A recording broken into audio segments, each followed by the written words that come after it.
Selamat datang dan kembali lagi di BT Channel.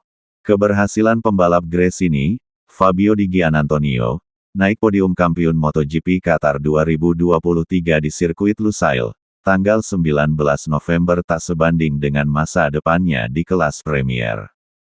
Setelah Gresini menyingkirkannya pada 2024 karena kursinya akan ditempati Marc Marquez, Di Giannantonio tidak punya tim yang mengontraknya. Padahal kemenangan MotoGP Qatar ini paling banyak dibicarakan.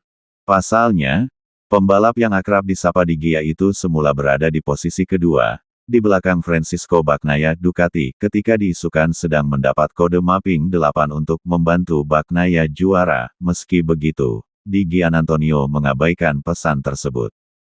Kemenangan ini juga datang ketika masa depan pembalap Italia itu belum terjamin pada MotoGP.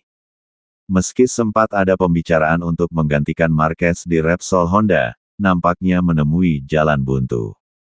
Jika kehadiran Luca Marini di tim berbasis Jepang terkonfirmasi, akan ada kursi kosong di Muni VR46 untuk pembalap yang dalam beberapa pekan terakhir telah menunjukkan potensi maksimalnya.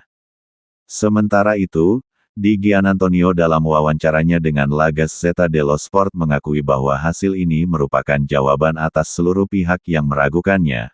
Bagi pembalap 25 tahun itu hasil tersebut hanya tinggal menunggu waktu saja, seperti yang terjadi pada juara dunia saat ini. Meski gagal menang, dia telah membayarnya kembali dengan hasil yang luar biasa.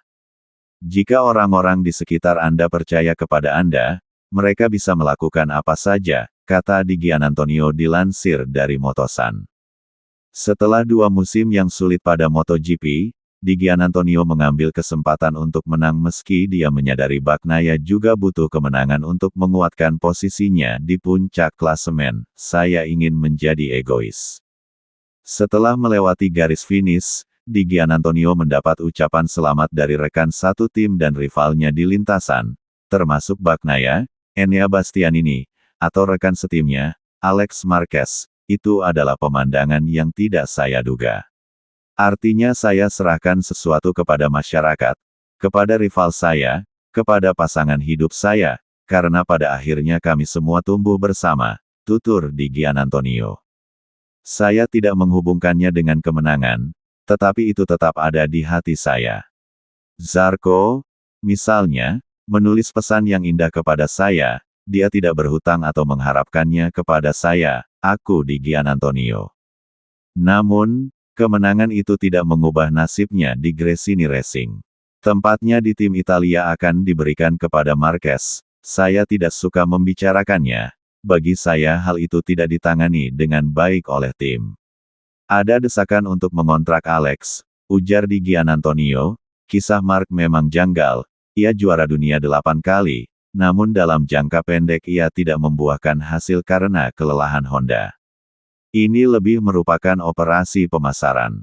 Meski saya yakin dia akan melakukannya dengan sangat baik, ucapnya.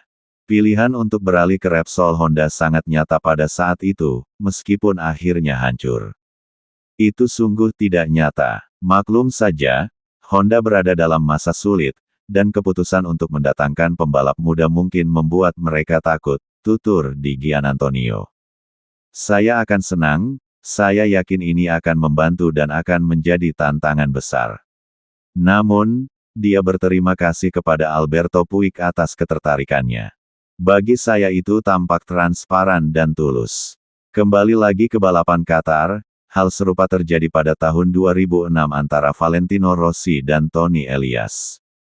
Tony juga tanpa kontrak. Dia menandatangani kontrak keesokan harinya, kata Di Giannantonio mengenang. Meski begitu, ia mengaku usai balapan ia sudah meminta maaf kepada Bagnaia. Tetapi itu adalah kesempatan saya dan saya harus berusaha sekuat tenaga, tuturnya. Bagaimana menurut Sobat BT semua tentang hal ini? Silahkan berikan komentar dan sarannya. Terima kasih.